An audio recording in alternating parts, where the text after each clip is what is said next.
y a beaucoup d'endroits où vous préféreriez vous trouver. Peut-être, comme nous en avons eu l'occasion en ce début de semaine, vous rêvez de vous installer au chaud en contemplant les flocons de neige tomber. J'ai dit contempler et pas observer. Y a-t-il vraiment une différence entre ces deux mots? La contemplation, c'est un mot qui nous vient tout droit du latin contemplatio. Si j'essaie de me souvenir vaguement de mes 3 semaines de latin au collège et de mes quelques recherches sur Internet, il me semble que ce mot désignait une portion du ciel dans laquelle les sages observaient et interprétaient les yeux. Donc contempler, ce ne serait pas seulement observer, mais aussi y ajouter une interprétation. Eh bien, selon Émile Bernard, comme il l'affirmait dans son propos sur l'art, il existe 3 opérations. Voir, opération de l'œil, observer, opération de l'esprit, contempler, opération de l'âme. Alors la contemplation nécessiterait non seulement notre vue, notre esprit, mais aussi quelque chose de plus, notre âme, c'est-à-dire notre essence pure, ce qui nous représente le plus, quelque chose qui nous est propre. Qu'est-ce que vous aimez contempler? Je pense ne pas faire preuve de beaucoup d'originalité en disant la mer. Ne me jetez pas la pierre, c'est le plus commun auquel je puisse penser. De ce fait, je suis sûre à 99% de ne pas être la seule à aimer contempler la mer et son va-et-vient. C'est apaisant, non? Un grand sentiment de calme qui nous envahit et cette impression que c'est une présence qui sera toujours là. Enfin, je dis ça en parlant de mes propres sentiments.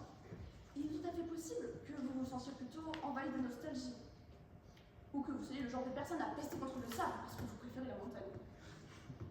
Toujours est-il que la contemplation est une activité d'observation qui implique quelque chose de plus, qui nous est propre, nos sentiments.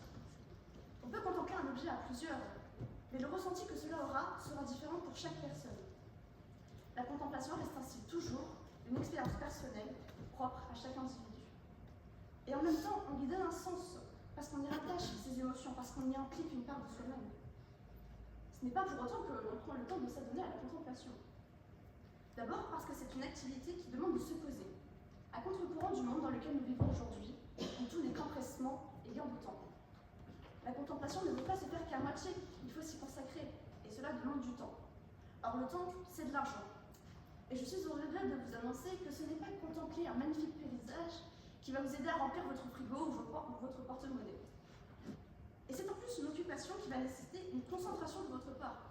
Oui, en plus de 8h30 de cours. Puisqu'on ne peut contempler passivement, il faut y mettre une forme de volonté. Y a-t-il vraiment un intérêt à cette activité alors? Eh bien, d'après Aristote, la contemplation est une activité exigeante, mais qui permet à l'homme d'atteindre la connaissance grâce à ce qu'il y a de plus haut chez lui, l'intelligence.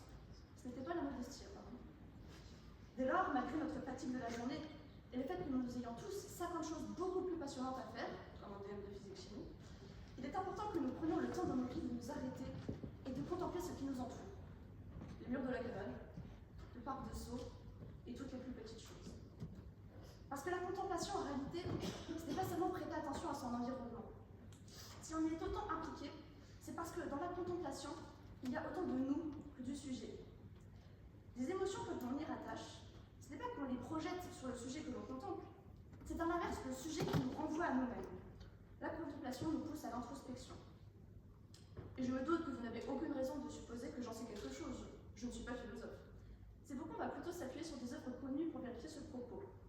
Si après vous êtes toujours sceptique, ce ne sera plus mon problème dans quelques minutes. Dans la préface des Contemplations de Victor Hugo, celui-ci a écrit, en s'adressant au lecteur, « Prenez donc ce miroir et regardez-vous-y. » Il envoie ainsi le message au lecteur que celui-ci se retrouvera lui-même dans son œuvre. Ce qui devrait paraître contradictoire puisqu'il s'agit d'une œuvre représentant son auteur lui-même. Le recueil dépeint les émotions importantes du poète qui ont marqué sa vie. La joie, l'amour, le deuil, après la tragique de sa vie. Bon, il nous dépeint sa vie et son évolution psychologique. Et puis il nous précise au début de l'œuvre que non, en lisant les poèmes, on ne le verra pas lui, mais nous-mêmes. Peut-être qu'il craignait trop d'être jugé, alors il rejetait toute interprétation sur le lecteur par avance.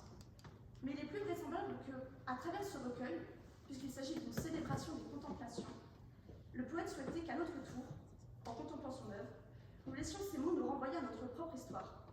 Comme il le dit à la fin de sa préface, « Hélas, quand je vous parle de moi, je vous parle de vous. » Puisqu'on fait appel à nos propres interprétations dans la contemplation, ça signifie qu'on peut en avoir certaines attentes.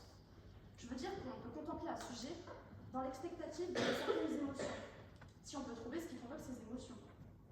De manière générale, vous vous arrêterez plus volontiers pour contempler quelque chose qui suscite des émotions agréables qu'un objet qui provoque du dégoût.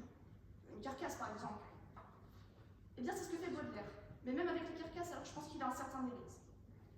Dans son poème Une charogne, le poète s'intéresse au cadavre d'un animal non identifié. Il fait plus que d'observer puisqu'il ajoute à sa vision son ressenti et son interprétation. Les insectes grouillant sous la peau deviennent un second souffle qui redonne mouvement et vie à la charogne. Tout cela descendait, montait comme une vague, qui s'élançait en pétition. On nous dit que le corps, enflé d'un souffle vague, vivait pour se multiplier. Et la carcasse, dorée par le soleil et caressée par le vent, devient par les yeux du poète une fleur qui s'épanouit. Au-delà de l'observation, le poète est renvoyé à sa représentation du monde qui l'entoure et à la fin du poème, à ses sentiments envers l'être aimé à ses côtés. Il partage ses impressions avec nous, lecteurs, à travers force métaphores. C'est ensuite à nous de décider si, oui, vraiment, la charogne est une œuvre d'art pour qui sait la voir, et qu'elle célèbre tout ce qui vit et ne sera plus. Ou, à l'inverse, si vous avez la petite poupée rien qu'à la description du poète. Auquel cas, je m'excuse. Allez contempler un beau coucher de soleil pour vous changer les idées. Finalement, la contemplation, qu'est-ce que c'est vraiment? Ce n'est pas une révélation divine qui changera votre vision du monde. Ce n'est pas une équation mathématique que vous pouvez résoudre, ou pas. Ce n'est pas une recette de cuisine qu'il suffit de suivre. Ce n'est pas un raccourci sur le long chemin de la vie. Peut-être que la contemplation, c'est apprendre à s'arrêter et à trouver la beauté dans chaque instant, dans chaque chose qui nous entoure. Contempler, c'est faire vivre une chose.